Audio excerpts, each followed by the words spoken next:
पूर्वाग्रह, कहीं पूर्वाग्रह, कहीं घेराव, कहीं टकराव।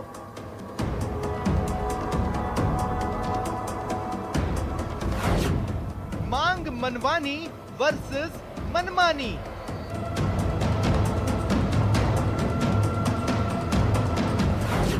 गांधी जी का हथियार आज कितना असरदार। आज की बहस रूटीन मुद्दे पर है भी और नहीं भी। आप इसे बौद्धिक बहस कह सकते हैं।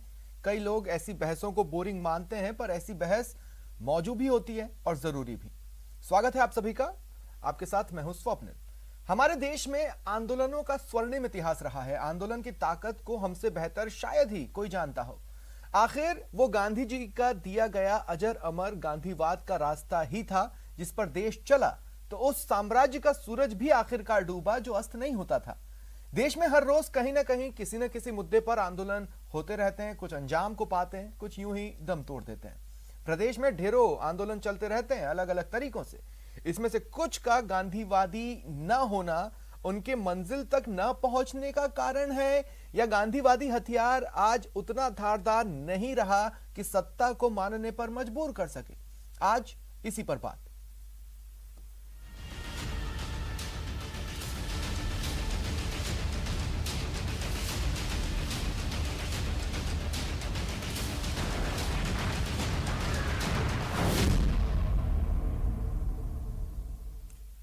और मेरे साथ जो गेस्ट जुड़ रहे हैं आपको इंट्रोड्यूस करवा देता हूं। सवाई सिंह जी, ये गांधीवादी विचारक हैं। डॉक्टर राजेश शर्मा जी, निदेशक हैं गांधी अध्ययन केंद्र राजस्थान विश्वविद्यालय के।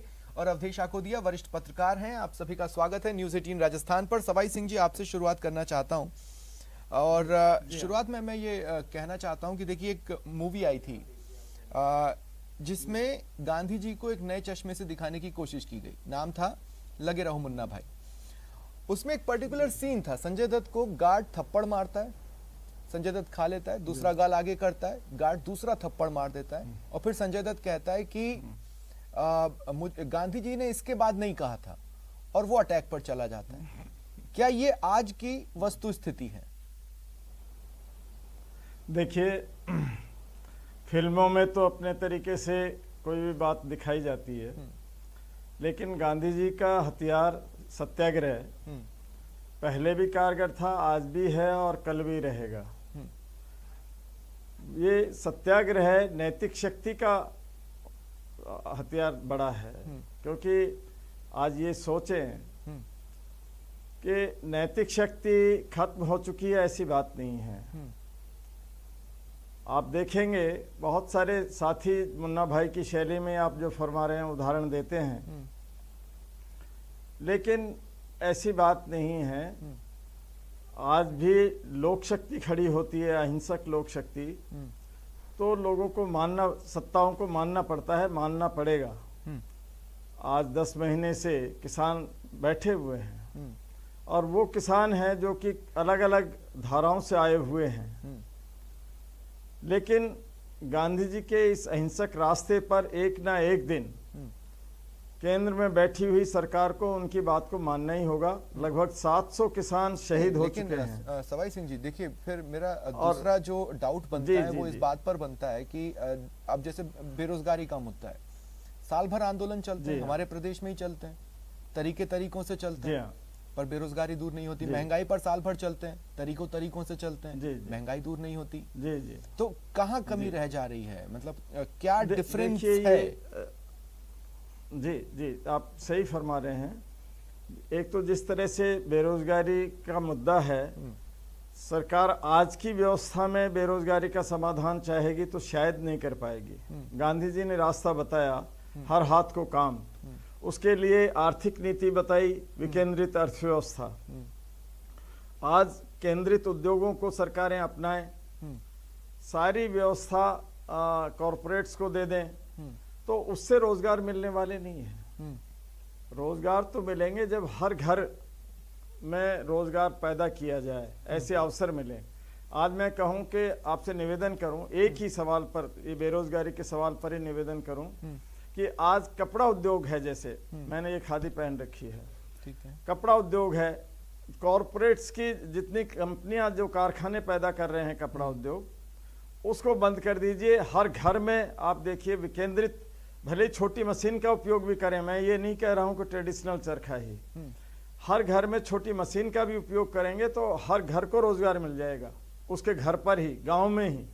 शहर में भी संख्या नहीं बढ़ानी मैं इसी बात को आगे बढ़ाता हूं जहां पर आप सवाई सिंह जी बात फैलेगा। को लाए हैं। देखिए, मैं ये कहना चाहता हूं, हो सकता है कि सरकारों की सत्ता की अपनी मजबूरी होती है और देश की आर्थिक स्थिति की अपनी मजबूरी, और इसी से जुड़ा सवाल डॉक्टर राजेश शर्मा, मैं आपके पास आ रहा हूं। देखिए, जब विपक्ष में कोई बैठा होता है ना, तो उसके पास रास्ते होते हैं, ये करना है वो करना है, लेकिन जैसे ही सत्ता में आते हैं तो फिर वो मजबूरियां गिनाने लगते हैं, वो ये बताने लगते हैं कि इस कारण से ये नहीं हो पा रहा है। तो अगर गांधी जी ने कोई रास्ता दिखाया भी और वो नियमों के तहत आप ही उलझा दें, तो फिर आंदोलन क्या अपने पीछे छोड़कर जाएगा? आप ठीक कह रहे हैं। और जहां तक सवाई सिंह जी ने भी बहुत सारी चीजों पर प्रकाश डाला, मेरा मत है, मैं एक चूंकि विद्यार्थी हूं और शिक्षा जगत से हूं, तो शैक्षिक जगत में हम बात करते हैं उनकी बुनियादी शिक्षा की, और बुनियादी शिक्षा को हम चूंकि भूल बैठे लंबे समय से, जिस शिक्षा में अभी जितने परिवर्तन, जितने भी शिक्षा के आयोग आए और जो चीजें आगे चल पड़ी, उनमें हमने सिर्फ उसके नॉलेज को, यानी अंदर कोई चीज को हम डालें और परीक्षा में बैठ करके और उसको वहां पर लिख डालें, निकाल दें बाहर। इसके अलावा परीक्षा के प्रयोजन से आगे हमारा शिक्षा का उद्देश्य ज्ञान अर्जन से ज्यादा कुछ नहीं रहा। जो आपने भी अभी कहा कि अपने हाथ से काम यानी बुनियादी शिक्षा को, चाहे उनकी मातृभाषा से हो या हर हाथ को काम हो या हर छोटे से बड़े काम को व्यक्ति को करने में कभी कोई इस तरह का ऐतराज ना हो कि मैं ये नहीं कर सकता, वो नहीं कर सकता। तो मेरा जो फोकस है वो है कि हमारी जो शिक्षा प्रणाली है कहीं ना कहीं इसके मूल में है, चाहे आप उसको आंदोलन के जरिए कहें, आंदोलन की विफलता या सफलता में कहें। गांधी जी को जब हम देखते हैं तो आप कल्पना करके आप और हम सोचें, मैं जब एक विद्यार्थी था, गांधी अध्ययन केंद्र में एमफिल का अध्ययन कर रहा था, उस समय हमने भी 20-20 नंबर के 5 सवाल, यानी 100 नंबर का एक पेपर अटेम्प्ट करना है, 20-20 नंबर के सवाल हासिल कर दिए। इससे ज्यादा हमने गांधी को कभी समझने की कोशिश नहीं की। लेकिन आज जब उसका दायित्व, उसका एक जिम्मेवारी एक निदेशक के रूप में मेरे पास आई, तो मैं कल्पना करता हूं कि वो उस काल में जब 1930 तो में वो एक नमक सत्याग्रह करते हैं, किसी और के नजरिए से समझने की कोशिश करते हैं, खुद का नजरिया डेवलप नहीं करते हैं। अब जैसे मैं इसका उदाहरण दे दूं कि मान लीजिए कांग्रेस पार्टी, देखिए बीजेपी के आंदोलन के तरीके 50 तरह के हैं, वो गांधीवादी हो भी सकते हैं, नहीं भी हो सकते हैं। लेकिन अब मैं कांग्रेस की बात करूं तो कांग्रेस तो ये समझती है ना कि गांधीवादी तरीका क्या है। इसके बावजूद भी आज या पिछले 2 दशक की मैं बात कर लूं तो गांधीवादी आंदोलन कांग्रेस खुद नहीं कर पा रही, मतलब कि उसको अंजाम तक पहुंचाना। नहीं, गांधीवादी आंदोलन की जो तकनीक है वो आज के समय में और उस समय में, आप एक चीज को और ध्यान दीजिए कि उनके द्वारा जितने भी असहयोग आंदोलन चलाया गया, सबने अवज्ञा आंदोलन चलाया गया, या 1915 में भारत लौटने के बाद, दक्षिण अफ्रीका से आने के बाद से लेकर के, ऐसा नहीं है कि हर आंदोलन सफलता की चरम परिणति तक पहुंचा हो। बहुत सारे आंदोलन, उनके द्वारा चलाए हुए आंदोलन को भी उनको बीच में रोकना पड़ा, कारण कि उसकी कार्य पद्धति, उसका उद्देश्य, जो साध्य और साधन की हम जब बात कर रहे हैं, हमारा साध्य जो हमें प्राप्त करना है, उसके लिए हमारे साधन भी उतने ही पवित्र होने चाहिए, हमारा लक्ष्य भी उतना ही पवित्र होना चाहिए। आज हम 100 साल के बाद भी गांधी को क्यों याद कर रहे हैं? अगर उनकी तकनीक बेकार है, अगर उनके बताए हुए रास्ते, अगर उनके आंदोलन के बताई हुई तकनीकें अगर हमारी कारगर नहीं है, तो हम, हर आदमी क्यों कहता है कि मैं सत्याग्रह कर रहा हूं, मैं धरना दे रहा हूं, मैं उपवास कर रहा हूं, मैं गांधीवादी हूं? जो गांधी से और गांधी के विचारों से जिसको दूर दूर तक लेना देना नहीं है, वो भी देश गांधीवादी अपना होने की कह रहे हैं, वो भी गांधी को अपना रहे हैं। बात को और आगे बढ़ाता हूं, लेकिन मैं अभी देखिए 70 के दशक के आंदोलन और 90 के दशक के एक आंदोलन को फिलहाल कंपेयर नहीं कर रहा हूं, मैं इस चर्चा में आगे कंपेयर करूंगा जी। लेकिन अवधेश जी, एक ये बात साल 2010 के बाद की है, जहां से मुझे लगता है कि जो आंदोलनों का स्वर्णिम इतिहास रहा है उसको एक बड़ा झटका लगा, क्योंकि अन्ना हजारे के आंदोलन में लगभग देश जुड़ गया था, पूरा देश जुड़ गया था, जगह जगह से लोग जुड़ गए थे। वो आंदोलन अपनी परिणति पर पहुंचता भी दिखा, वो ये याद दिला रहा था कि गांधीवादी तरीका किस तरह सत्ता को झुका सकता है और अपनी बात मनवा सकता है अगर वो बात जेन्युइन हो। लेकिन उसी आंदोलन के अंत तक आते आते दिल्ली इस बात को लेके, जी मैं अपना पॉइंट समझा लूं, मैं ये कह रहा हूं कि इसी आंदोलन का जो लास्ट पोर्शन आने लगा, उस वक्त अरविंद केजरीवाल अलग हुए और अरविंद केजरीवाल ने मीडिया के कैमरे पर कहा कि आंदोलन से कुछ नहीं हो सकता और हमें सिस्टम में आना ही पड़ेगा। ये जो बात थी, ये उन आंदोलनों के स्वर्णिम इतिहास को नीचे दिखाने वाली बात थी। अवधेश जी। जी बिल्कुल स्वप्निल जी, देखिए जो गांधी जिस रास्ते पर चले और उनको इतनी बड़ी सफलता उसमें मिली, इसका सबसे बड़ा कारण यह था कि वाकई में उन्होंने सत्य के साथ उस आंदोलन को आगे बढ़ाया। इसलिए उस आंदोलन का नाम सत्याग्रह पड़ा। हाँ। अभी जो सत्याग्रह के नाम पर जो आंदोलन होते हैं, क्या वाकई वो उनमें सत्य होता है, या वो सियासी आग्रह होते हैं, या सत्ता के आग्रह होते हैं? पूर्वाग्रह यदि आप किसी दूसरे उद्देश्य से सत्याग्रह का नाम रख के कोई आंदोलन करेंगे तो वो कभी सफल नहीं होगा, क्योंकि आपका मकसद, ना तो आपका जो मकसद है वो सत्य है, ना आप जो प्राप्त करना चाहते हैं वो सत्य है। आप किसी दूसरे उद्देश्य की पूर्ति के लिए गांधी जी के बताए हुए रास्ते पर चल के उसे बदनाम करके अपने लक्ष्यों की पूर्ति और प्राप्ति करना चाहते हैं। तो ऐसा जो लोग करते हैं वो या तो गांधी का नाम लेना बंद कर दें, या उनके बताए हुए रास्ते पर पूरी तरह से चलें। पर एक पत्रकार के तौर नाम पर, अब देखिए, एक पत्रकार के तौर पर आप 50 बार फील्ड पे निकलते हैं, एक पत्रकार के तौर पर मैं 50 बार फील्ड पे निकलता हूं। मुझे ये बताइए कि ये ऐसे पूर्वाग्रहियों का सत्याग्रह है या सत्याग्रह का पूर्वाग्रह है? इसको हम कंपेयर कैसे करेंगे? यानी इधर आंदोलनजीवी आंदोलन कर रहे हैं और उधर जेन्युइन आंदोलन चल रहा है, फिर हमें तो ये समझना पड़ेगा ना कि कौन सी चीज है। स्वप्निल जी, देखिए जो आप 70 के दशक के बाद जितने भी आंदोलन हुए हैं, आप उनका इतिहास देखेंगे तो कभी कभी ऐसा लगता है कि गांधी जी का सिर्फ लोग नाम ही लेते हैं। हाँ। उनके जो बताया हुआ जो रास्ता है जिस पर चलकर उन्होंने सफलता प्राप्त की, उस पर कोई चलना नहीं चाहता है, क्योंकि उस पर चलना आसान नहीं है। उस पर चलने का साहस उसी व्यक्ति के पास हो सकता है जो सच बोलता है। अब तो कदम कदम पे लोग झूठ बोलते हैं, झूठ के सहारे ही अपनी सभी चीजों को स्थापित करते हैं, कायम करते हैं, सफलता हासिल करते हैं, और एक दूसरे को देखते हैं कि पूरा झूठ का आडंबर बना के किस तरह से राजनीति में लोग सफल हो जाते हैं। तो उसकी देखा देखी गांधी जी के बताए हुए रास्ते पर कोई क्यों चलेगा? ठीक है, तो कहने का मतलब है उस पर चलना कठिन है। आपको उस तरह का एटमॉस्फेयर भी नहीं है जो इन चीजों को आगे बढ़ाने में सपोर्ट कर पा रहा हो मोटे तौर पर। सवाई सिंह जी, मैं आपके पास आ रहा हूं। देखिए, एक तरफ है गांधी जी का आंदोलन, फिर हमने 70 के दशक में देखा जेपी आंदोलन, फिर हमने 90 में देखा जो थोड़ा उलट था, राम मंदिर आंदोलन। अगर हम याद करें तो उसमें कहीं भी वो 70 दशक के पहले वाली छवि हमें नजर नहीं आती। अब हम किसान आंदोलन की बात कर लें तो वो भी कहीं जाता नहीं दिख रहा। राम मंदिर आंदोलन उस वक्त तो परिणति तक नहीं पहुंचा। अब कंपैरिजन तो ये जरूर पूछेगी ना कि क्या आंदोलन है और क्या जेन्युइन आंदोलन। देखिए, 74-75 वाला आंदोलन था, वो वास्तव में गांधी के रास्ते को अपनाए हुए रहा, क्योंकि हम खुद भी उसमें शरीक हुए और हमने देखा कि उस समय हमला चाहे जैसा होगा, हाथ हमारा नहीं उठेगा। पूरे देश की युवा शक्ति इसमें लगी हुई थी। ठीक है। और आज और उसके परिणाम भी आए। आपने देखा, आपको तो खूब याद भी होगा, उसके परिणाम आए। लेकिन परिणाम आने के बाद वही हालत हुई कि सत्ता परिवर्तन हुआ। जो लोकनायक जयप्रकाश नारायण जी ने ये बात कही कि आमूलचूल परिवर्तन हो, और उसके लिए लोक शक्ति और सरकार की ऐसी शक्तियां जो संगठित होकर काम करती हैं, वैचारिक शक्तियां, वो मिलके काम करेंगी और परिवर्तन लाएंगी आम जनता में।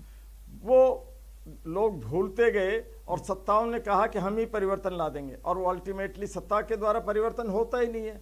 जयप्रकाश नारायण जी ने भी कहा परिवर्तन होगा लोगों के द्वारा, लेकिन सत्ता ने कहा कि हम लाएंगे, वो नहीं हुआ। 90 में आपने फरमाया तो राम मंदिर तो खैर पूरी तरह से पॉलिटिकल एजेंडा था, लेकिन 90 का जो शुरू हुआ वो भी पॉलिटिकल लक्ष्य लिए हुए था। बात तो उन्होंने कही व्यवस्था परिवर्तन की, जो वीपी सिंह के नेतृत्व में लड़ा गया, लेकिन वो आप देखेंगे व्यवस्था परिवर्तन के लिए अल्टीमेटली उसका हस्त्र भी उससे ज्यादा खराब हुआ, जो कि 77 वाला था। 77 में परिवर्तन हुआ, वो 90 के आपने देखा ही। अन्ना हजारे जी के फिर उसमें आ जाइए आप, तो उसमें भी केजरीवाल जी का पॉलिटिकल लक्ष्य था। जहां तक है, हम तो शुरू से समझे हुए थे कि वो अपना राजनीतिक लक्ष्य बनाए हुए हैं, उस दृष्टि से वहां तक करेंगे काम, और वैसा उन्होंने किया भी।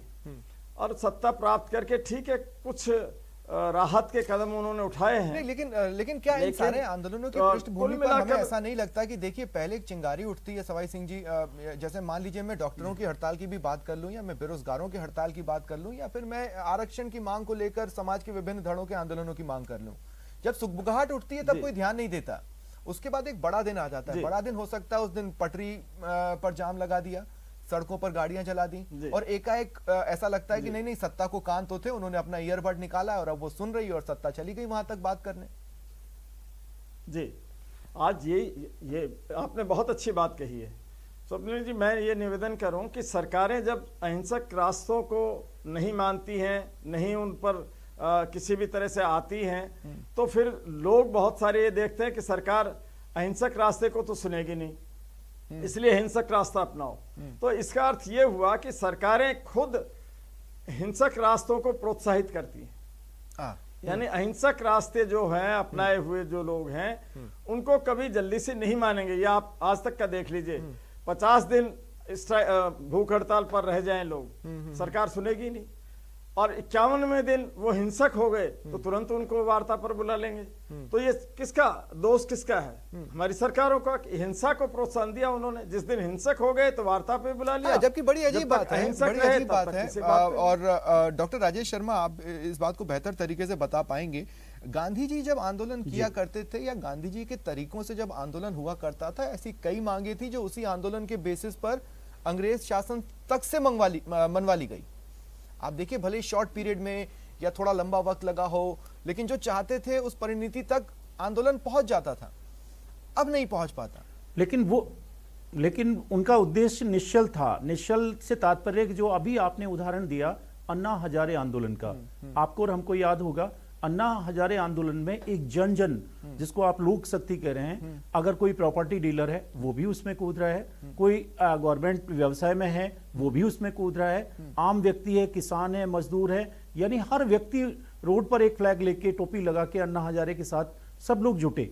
लेकिन वो अविश्वास कहां से पनपा, क्यों पनपा? जो गडरिये वाली कहानी ये है कि भेड़ों के लिए वो कहता है चरवाहा कि भेड़िया आया, भेड़िया आया, 2 बार 3 बार उसकी बात पे यकीन नहीं करें।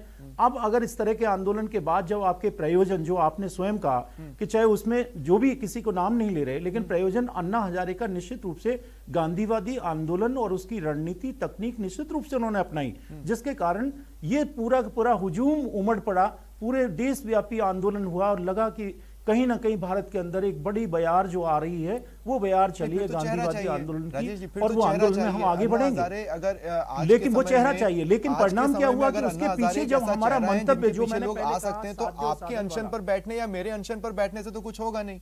फिर हम चेहरा स्पेसिफिक हो गए। हमें तो आम लोगों के हिस्से से भी देखना है कि वो आंदोलन करें तो सुने जाएं। हम कुछ प्राप्त करने के बदले में अगर हम प्राप्त करना चाहते हैं तो वो भी आंदोलन में अंग्रेजों के साथ साठगांठ कर सकते थे ना। गांधी जी को क्या नहीं मिल सकता था जब वो आंदोलन चला रहे थे? उन आंदोलनों में गांधी जी ने क्या नहीं ऑफर किया होगा, किस हद तक गांधी जी को ऑफर नहीं मिले होंगे, लेकिन वो ऑफरों को स्वीकार करें या वो आजादी के निमित्त उनको कोई कुछ नहीं चाहिए था, सिर्फ हमें आजादी चाहिए थी। और वो उस आजादी के लिए अगर उसमें कहीं हिंसा आ रही है या रास्ते से भटक रहे हैं तो उन्होंने आंदोलन को परिवर्तित भी किया, मार्ग भी बदले, वापस भी लिया और फिर एक नए आंदोलन के साथ आगे आए। और उनको पूरे टाइम आप देखते हैं कि वो किसी चीज की प्राप्ति के लिए, जब हमारी आजादी हुई तो क्या ये हम कह सकते हैं कि अब लोगों के पास उतना वक्त नहीं है शायद इसलिए, और न ही लोग किसी तरह के सत्य के प्रयोग के लिए तैयार हैं? बिल्कुल नहीं है। तो वो स्थिति आ रही है। लेकिन जो वाकई गांधीवादी हैं और जो उनके मिशन पर चल रहे हैं, आज अगर वो नहीं होते तो गांधी का विचार जिंदा नहीं होता। गांधी व्यक्ति नहीं, एक विचार है, और वो भारत तक सीमित नहीं, वो अंतरराष्ट्रीय पटल पर है।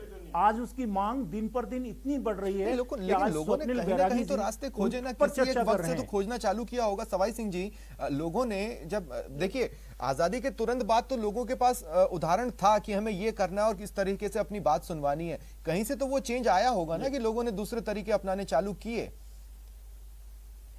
देखिए, तरीके तो अपनाना शुरू किया, लेकिन जो गांधी जी का रास्ता था उस पर मजबूती से नहीं टिके रहे। हम लोग सत्ता में आते ही, आजादी मिलते ही हमने ये देखा कि हम विकास की पटरी तेज गति से चलाएं, और गांधी जी ने ये कहा कि पटरी इस तरह से चलाएं, हम थोड़ा विपरीत डायरेक्शन में गए। तो विपरीत डायरेक्शन में गए तो उसके परिणाम आने लगे। आप देखेंगे गांधी जी ने 29 जनवरी को एक पत्र लिखा, अंतिम वसीयतनामा जिसको कहा जाता है। 30 जनवरी को तो उनकी हत्या हो ही गई थी, 30 जनवरी 48 को। 29 जनवरी को एक पत्र लिखा था। उसमें उन्होंने ये कहा कि अभी हमें राजनीतिक आज़ादी मिली है, आर्थिक और सामाजिक सांस्कृतिक आज़ादी बकाया है, और उसका उन्होंने रास्ता भी सुझाया कि हमको जनता को साथ लेते हुए किस तरह की आर्थिक दिशा पकड़नी है, किस तरह की सामाजिक व्यवस्था विकसित करनी है, किस तरह से सांस्कृतिक व्यवस्था विकसित करनी है। ये सारी बातें उस पत्र में, एक पेज के पत्र में ही उन्होंने लिख डाली थी। लेकिन हम लोग जो सत्ता में आए उन कागजों को शायद भूल चुके थे। सत्ता का इतना जबरदस्त उत्साह था कि हम उस सत्ता में आते ही हम देखने लगे पश्चिम में, कहीं देखने लगे रसिया की तरफ, और कुछ नीतियां पश्चिम की ली, कुछ रसिया की ली। ऐसे मिक्स दृष्टि से हमने नीतियां अपनाई, और उन नीतियों का परिणाम ये रहा कि जो मूल हमारे यहाँ की नीति होनी चाहिए थी, यहाँ की सामाजिक दृष्टि से, भौगोलिक दृष्टि से, सांस्कृतिक दृष्टि से, उसके विपरीत वो दिशा गई। मैं इसको बहुत साधारण शब्दों में कह देता हूं हमारे दर्शकों के लिए। मैंने पहले कहा था कि एक तरह की बौद्धिक बहस है। आपने जो बात कही उसको बहुत साधारण शब्दों में बताऊं तो मैं ये कहूं कि अगर रायता होगा तो फैलने के चांसेस हैं, और नीतियों के नाम पर रायता बना और फिर वो फैलता चला गया। ये बहुत सिंपल से शब्दों में मैं अपने दर्शकों को समझा रहा हूं जो बात अभी सवाई सिंह जी ने कही। अवधेश जी, मैं आपके पास आ रहा हूं, लेकिन अवधेश जी देखिए, जब भी कोई आंदोलन हुआ है, आप और हम डिबेट्स में बैठे हैं, और हमने कई बार इस बात को नोट किया है कि देखिए, अगर सामने वाला काली पट्टी बांधकर कुछ दिन काम कर रहा है या 1-2 दिन का कार्य बहिष्कार कर रहा है, तब तो आपके कान तक खड़े नहीं हुए, है ना।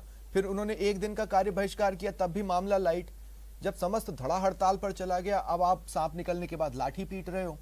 ये स्थितियां हैं सत्ता प्रतिष्ठान की, जिन्हें विपक्ष में बैठकर तो रास्ते नजर आते हैं, जैसा कि मैंने पहले भी कहा, लेकिन सत्ता खुद में नियमों में इतनी घुमावदार तरीके से बनी हुई है कि वो उसी में से कुछ और कहने का रास्ता भी खोज लेते हैं।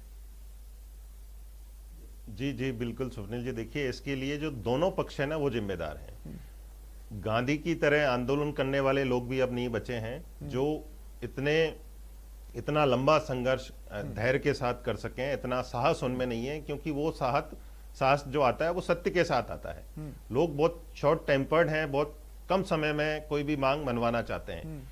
और सरकार के साथ यह है कि सरकार हर चीज को राजनीतिक नफा नुकसान के हिसाब से देखती है। उनको कोई आंदोलन कर रहा है, गांधीवादी तरीके से कर रहा है, उस आंदोलन पर उनको इसलिए फर्क नहीं पड़ता है कि उनको लगता है कि तो बैठे हैं चुपचाप अपना कर रहे हैं। जब उनको लगता है कि इससे कुछ राजनीतिक नुकसान हो सकता है, जब उसमें हिंसा फैलती है किसी आंदोलन में, तब जाके सरकार के कान मुद्दे में जान है या नहीं, ये भी तो समझना पड़ेगा।